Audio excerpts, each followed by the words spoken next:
In this presentation, we will learn about conflict theory. Conflict is viewed as a contributor to both good and negative stability as well as economic change.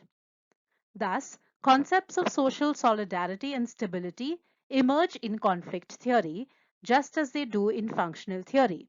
The only difference is how these concepts are perceived and used in explanations of social organization and relationship formation, maintenance, and change.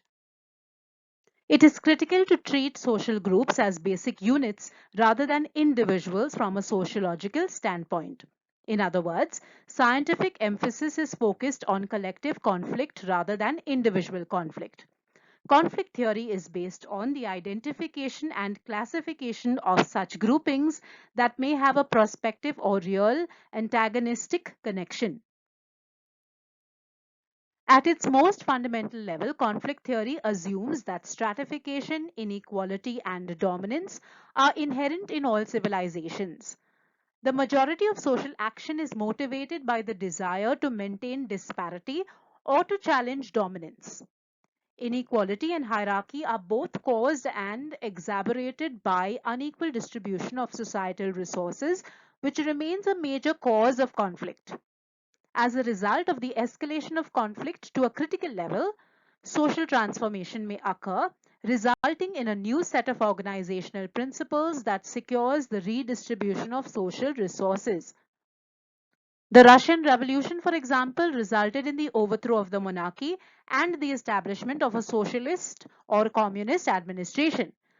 The antagonism between the aristocracy and the common people had reached a tipping point, resulting in the assassination of the entire Romanov family and a full power shift.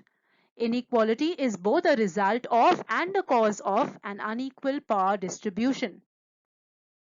Conflict theorists continue to be concerned about inequality and the dynamic characteristics of hierarchy. Later generations of conflict theorists adapted power in novel ways to fit modern cultures with varying control and dominance structures.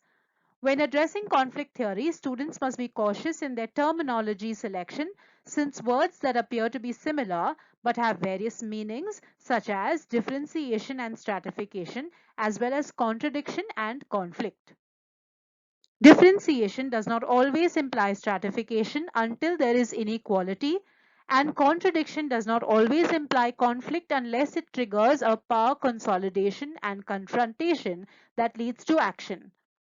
Conflict potential does not imply that real conflict will occur, and even if it does, the intensity of the conflict may not be sufficient to cause large scale societal reform.